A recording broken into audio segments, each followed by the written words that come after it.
the inside has become total vacuum, so the doorway gets sucked in.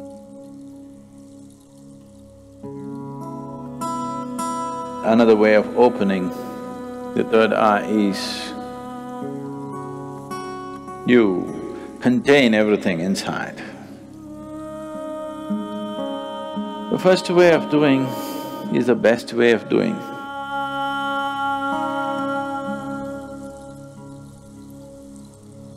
The most significant aspect of Siva is that he opened his third eye. All the other things, he danced, he meditated, married twice, did so many things, that's not the thing. He opened his third eye. It's only for that we remember him even today. For that, even today, after thousands of years, we still bow down to him. Because there is no substitute for knowing. There is no substitute for knowing means. And there is no way to know unless your perception goes beyond your present levels of perception. Unless your ability to see is enhanced beyond its present limitations, there is no way to know.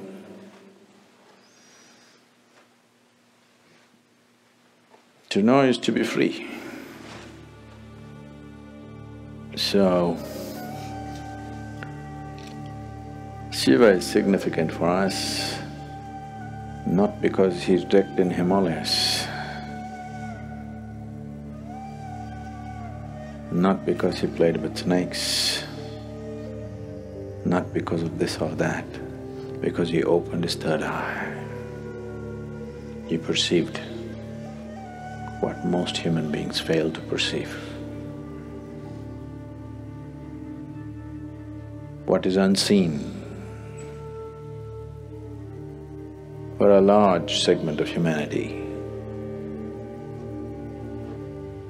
became a normal part of his vision. That's what third eye means. So people say, when Shiva opened his third eye, it was a fiery process, fire came out of it. Why they're saying fire is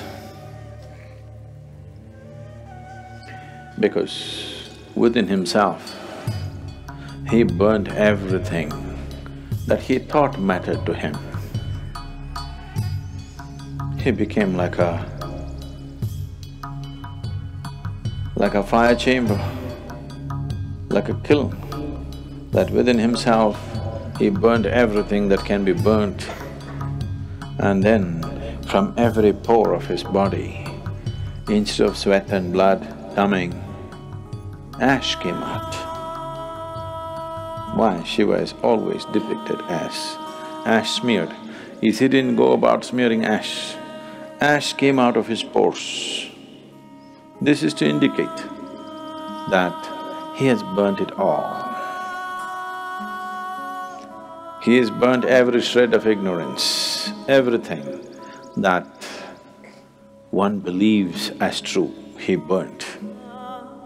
Because he burned everything and everything became ash, then this opening of the third eye could not be denied to him.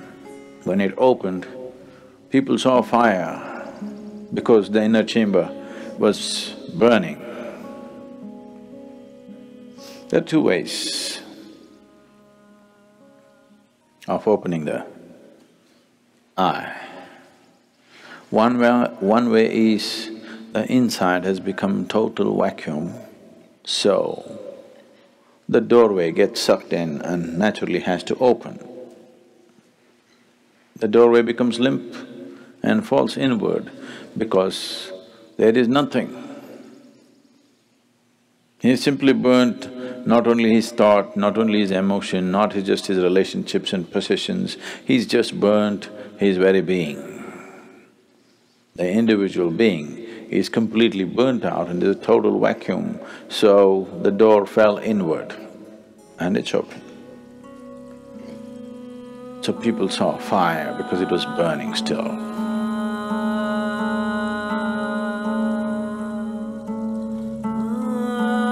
Another way of opening the third eye is you contain everything inside. Everything is contained. You did not find any expression for your thought, any expression for your emotion, any expression for anything. You could not even utter a word. See, if you remain silent for 4 days, on the 5th day, you feel like singing suddenly. If you don't know how to sing, you want to howl like a wolf. Huh? Because you want to let go. You didn't let go anything, so much pressure built up, and this door got knocked open from inside. This is another way to do it. The first way of doing is the best way of doing, because if you open it by building pressure, it opens up today and again tomorrow it may just shut itself. Or before enough pressure builds up and this opens, something else freaks in you and you run away, yes?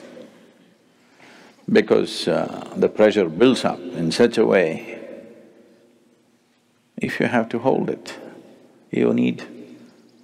because you don't know what's happening, it looks like torture. It looks like 7th degree torture. If you're putting yourself through the whole process, then definitely your mind will ask, what is the point of going through this torture? Because it's a lot of torture. Not letting a single thought find expression, not letting a single emotion find expression, not uttering a single word, not finding expression to a single opinion that arises in your mind, single idea that arises in your mind. Oh, it'll burst you somewhere. If you hold everything intact, this will open, otherwise something else will freak. But you are a little… you're diplomatic. You believe in the middle path. That means you don't wish to get anywhere. People who believe in the middle path, they're determined not to get anywhere in their life. Middle path means just your comfort zone. Neither this nor that. Either you become empty, the sheer power of vacuum will open it, or you build up pressure in you, it'll burst open. Two ways of opening. Middle path means you are a professional bullshitter. Really. Full-time bullshitter you are, not professional. Profession means they do it only part-time, right? They do it only certain times of the day. It doesn't matter where you go, you do your own stuff. Middle path. Middle path is a way of not getting anywhere, and after some time thinking, this doesn't go anywhere. Right now you're walking on the street, suddenly you found a big rock, there are only two ways to go, either this way or this way. This way a tiger is growling, this way there's fire burning. You think the best thing is middle path, that is to go into the rock. Obviously this is not going to go anywhere. This will give you good exercise for some time. If you try to go into the rock, it's a good exercise, really, it'll build a lot of good muscle if you take the middle path. It's just that you don't go anywhere.